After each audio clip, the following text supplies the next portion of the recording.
Dan yang sekarang kita akan berbicara tentang the Lordship, ketuhanan Yesus Kristus.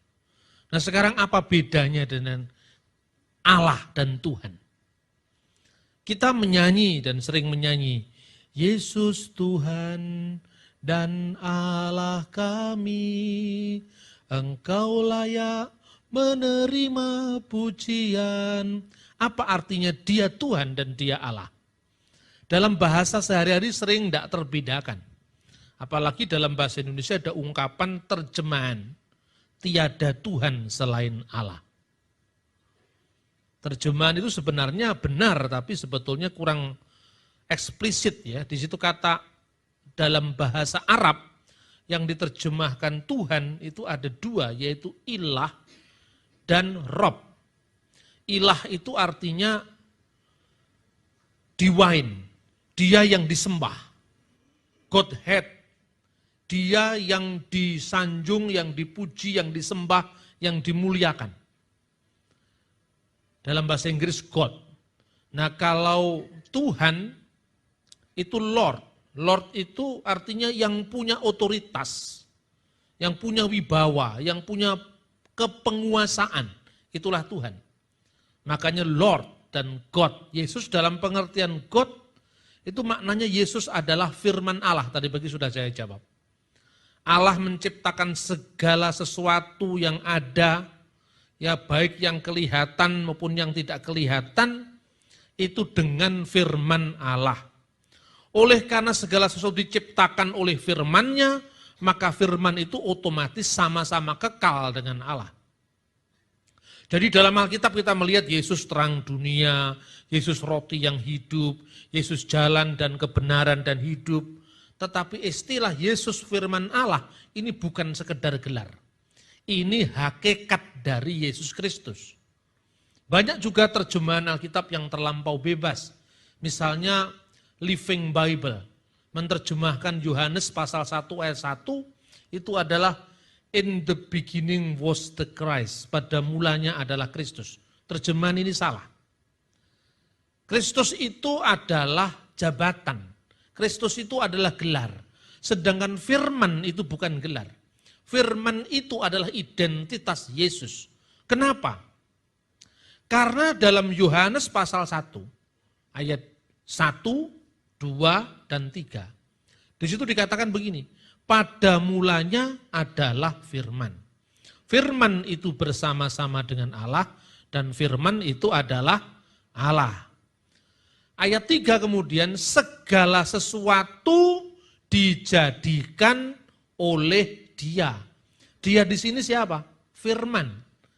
Jadi segala sesuatu diciptakan atau dijadikan oleh firman.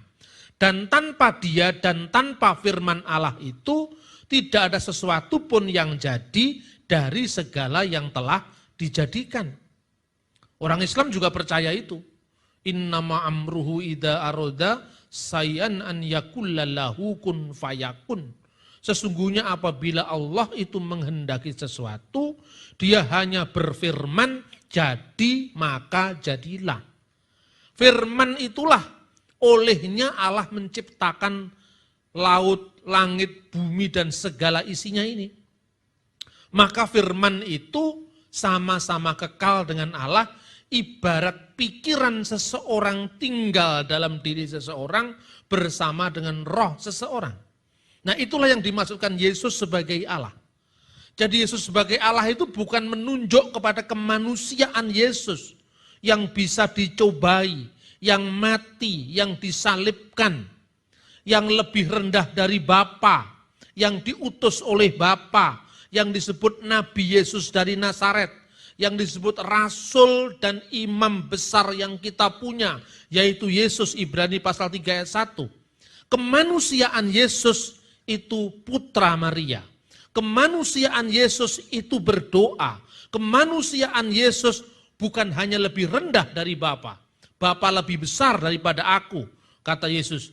Tetapi untuk waktu yang singkat ketika menjadi manusia, braksuti untuk waktu yang singkat dalam bahasa Yunani. Braksuti artinya pada saat Dia menjadi manusia. Waktu yang singkat ini dia dibuat lebih rendah dari malaikat-malaikat. Nah, pada saat itulah Yesus berdoa. Dalam kemanusiaannya itulah Yesus mati. Yesus tidak bisa mati sebagai firman Allah. Kalau di dalam lagu-lagu pujian di gereja timur, gereja-gereja yang memakai bahasa Arab, itu ada kidung pujian begini. Kudusulillah, kudusulil kowi kudus. Kuduslah engkau ya Allah. Kuduslah engkau yang maha kuasa. Kudusulillahi la yamut irhamna. Kuduslah engkau yang tak berkematian, yang disalibkan bagi kami, kasihanilah kami. Kudusun, kudusun, ya man sulibta anirhamna. Kuduslah, kuduslah, yang tak berkematian, yang disalibkan bagi kami, kasihanilah kami. Di sini Yesus yang tidak bisa mati sebagai firman Allah, secara ilahi sebagai Allah, the Godhead of Jesus Christ, ketika menjadi manusia, kemanusiaannya mati. Maka di dalam 1 Petrus pasal 3:18, dia yang dibunuh dalam keadaannya sebagai manusia. Jadi kemanusiaannya yang dibunuh. Allah tidak bisa dibunuh, Allah tidak bisa mati. Nah, inilah yang disebut keilahian Yesus Kristus atau the Godhead of Jesus Christ yang tadi kita baca pada jam 8 tadi. Nah, sekarang kita membahas tentang ketuhanan dari Yesus Kristus. Nah, sebelum kita membahas, Anda jangan membayangkan ruwetnya dulu. Semua agama itu ruwet, tidak hanya Kristen yang ruwet. Saya ditanya, karena berbicara tentang Tuhan itu kan tidak sama dengan berbicara dengan Pak Demu lain. Bisa difoto, bisa diajak omong-omongan langsung. Yang bicara dengan Tuhan apabila kita punya persekutuan dengan Tuhan.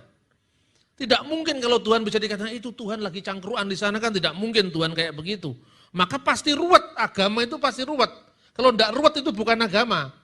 Saya katakan Islam itu paling sederhana Pak. Syahadatnya cuma 2. Nah Kristen 12 syahadatnya, makanya ruwet katanya. Nah, terus ada orang yang mengatakan, masa Tuhan baru dilantik oleh umatnya? Yesus itu sebelum tahun 325 enggak jadi Tuhan di gereja. Baru dilantik jadi Tuhan tahun 325 oleh muktamar atau konsili di kota Nisea. Saya jawab begini. Pengalaman iman itu mendahului rumusan. Ya kan? Pengalaman iman itu kan enggak selalu dirumuskan, saya yang mengalami. Ketika saya jelaskan kepada orang lain, dibutuhkan rumusan. Dan semua agama itu seperti itu. Saya berikan contoh, orang Yahudi. Orang Yahudi itu saudara senior kita dalam iman. Karena dia lebih tua dari kita. Kalau Islam itu junior kita itu. Ya, karena dia datang paling kemudian. Cuman datang paling kemudian kadang-kadang selalu menang sendiri. Itu masalahnya. Nah, orang Yahudi itu punya syahadat. Dulu, zamannya Yesus, sampai sekarang juga masih. Syahadatnya sederhana sekali. Shema Yisrael, Adonai Eloheinu, Adonai Echad. Dengarkanlah wahai Israel, Tuhan Allah kita, Tuhan itu esa. Hanya Tuhan itu esa, itu saja. Terus, Ani hama amin, bimusi. Aku percaya kepada Musa, ya, Elehi Shalom, Shalom baginya. Itu Mose Revenu, Musa guru kita. Setiap kali nama Musa disebut, mereka menyebut Alaihi Shalom, Shalom baginya. Sama orang Islam kemudian dijadikan bahasa Arab Alaihi Salam. Terus disingkat-singkat AS orang itu tidak apa, itu AS Amerika Serikat atau apa itu. Tidak ngerti gitu. Itu dari Yudaisme. Orang Yahudi setiap kali mendengar kata Tuhan, guru besar semua kalau dalam bahasa Indonesia, YHWH, itu dibaca Adonai. Tidak pernah orang Yahudi baca Yahweh. Karena yang bikin Yahweh itu orang Kristen itu. Dibaca Adonai. Setiap kali mendengar kata Adonai, orang Yahudi menyebut Hakados Baruchu. Maha suci Dia dan terberkatilah namanya. Elohim hakatus baruku. Adonai Elohim hakatus baruku. Kemudian diislamkan jadi subhanahu wa ta'ala. Ini semua dari saudara tua kita ini orang Yahudi. Subhanahu wa ta'ala itu artinya persis sama dengan hakatus baruku. Alaihi shalom itu sama dengan alaihi salam. Sama. Nah kita harus tahu akarnya. Nanti siang dan sore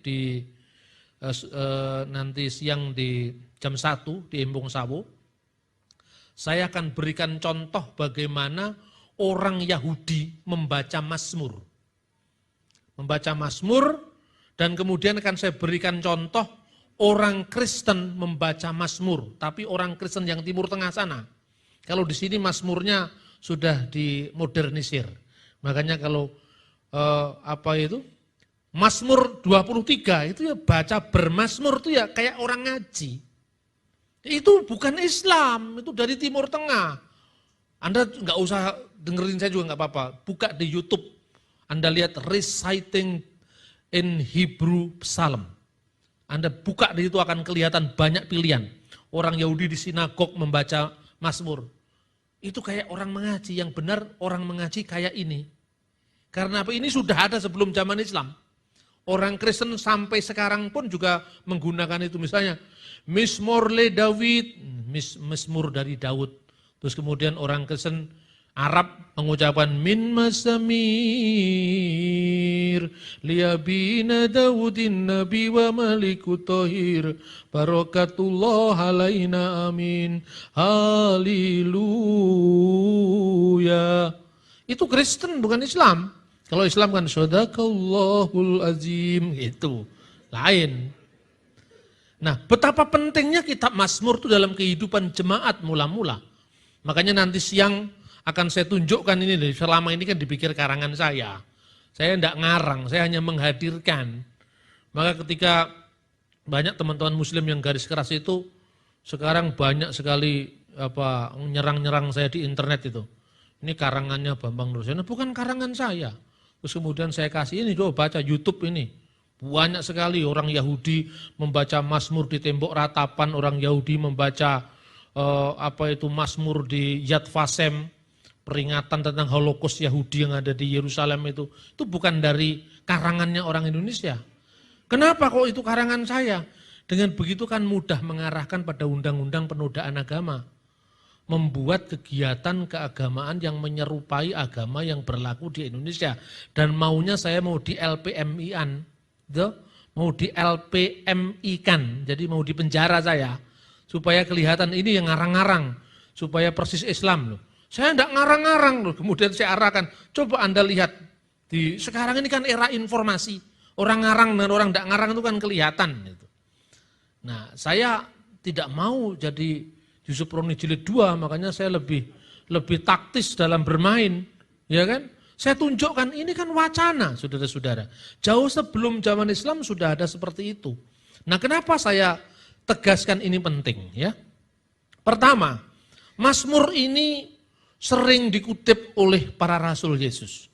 Mazmur ini menjadi bukan hanya pengajaran, tapi diulang-ulang dalam ibadah orang-orang Kristen. Juga murid-muridnya Tuhan Yesus. Ketika Rasul Petrus berargumentasi tentang kebangkitan Yesus, dia mengutip Mazmur. Nah, lalu tadi saya katakan, rumusan itu selalu datang setelah pengalaman iman. Orang Yahudi punya pengalaman iman. Tapi waktu orang Yahudi mengatakan Shema Israel, itu belum nanya hubungannya firman Allah dengan Allah itu kayak apa, dirumuskan. Saya tidak usah mengulang, Anda bisa membeli kaset saya yang tadi. Supaya tidak diulang-ulang lagi dalam presentasi saya. Hubungannya kayak apa? Belum dirumuskan. Baru pada abad 13. Oleh seorang rabi dan tokoh Yahudi namanya Maimonides. Itu dirumuskan pengakuan iman orang Yahudi. Yang antara lain, aku percaya Allah itu esa. Itu abad ke-13. Jadi Kristen lebih duluan. Kristen dirumuskan pada abad ke-3 dan ke-4 yang namanya pengakuan iman panjang, Nikea Konstantinopel. Maka saya katakan di dalam hal bergereja, saya sangat konservatif. Gereja boleh modern, tapi gereja tidak boleh tercabut dari akar. Ketika gereja tercabut dari akar, jawab Da Vinci Code bingung. Jawab film Injil Yudas bingung. Karena apa? Hollywood bikin ugal-ugalan tentang kekristenan ini. Yesus Hollywood yang disaksikan Yesus itu tidak cocok dengan Yesus dari Nazaret yang aslinya. Nah oleh karena itu akar itu penting. Pengakuan iman itu gereja kuno berbunyi begini. Aku percaya kepada Allah yang esa, yaitu Bapa yang maha kuasa, Khalik langit dan bumi, dan segala sesuatu yang kelihatan dan yang tidak kelihatan. Jadi dia pencipta segalanya, yang kelihatan manusia, sapi, kerbau, bumi, langit, laut itu kelihatan. Yang tidak kelihatan bisa mikroba, bisa uget-uget, bisa binatang-binatang yang kecil yang hanya bisa dilihat dengan mikroskop, tapi bisa juga jin, setan, peperangan, genit, gendruwo, itu juga tidak kelihatan, diciptakan oleh Tuhan. Kemudian, dan aku percaya kepada satu-satunya Tuhan, jadi one God and one Lord. Believe in one God, God the Father. Believe in one Lord, Jesus Christ, the Son of God. Percaya kepada satu-satunya Tuhan, yaitu Yesus Kristus, anak Allah yang tunggal, yang lahir dari Bapa sebelum segala zaman, Allah dari Allah, terang dari terang, Allah sejati dari Allah sejati, dilahirkan tidak diciptakan, dan olehnya segala sesuatu diciptakan, dan seterusnya. Loh ini kok ruwet Pak? Ya sama ruwetnya lah, semua juga ruwet. Karena Tuhan itu tidak bisa dipotret langsung. Ini hubungannya dijelaskan. Terus umat Islam yang datang paling akhir mengatakan, kami paling sederhana Pak. Cuman asyhadu alla ilaha illallah wa asyhadu anna Muhammad Rasulullah. Titik. Aku bersaksi tidak ada ilah selain Allah dan aku bersaksi Muhammad adalah utusan Allah. Titik. Apa benar titik? Baru-baru ini ada kontroversi di Indonesia. Apa katanya? Al-Quran terjemahan Depak itu memicu terorisme. Lalu ada seorang ulama dari Majelis Mujahidin Indonesia mengkritik Depak menerbitkan Al-Quran yang dinamakan Tarjamah Tafsiriyah. Di mana mereka menerjemahkan itu biar ditafsirkan. Namanya Muhammad siapa itu? Saya lupa itu. Yang menulis terjemahan tafsir itu. Departemen Agama tidak mau, tidak untuk mengkoreksi terjemahannya katanya. Tapi sebetulnya apa yang dipersoalkan? Misalnya, tatkala dalam Al-Quran ada mengatakan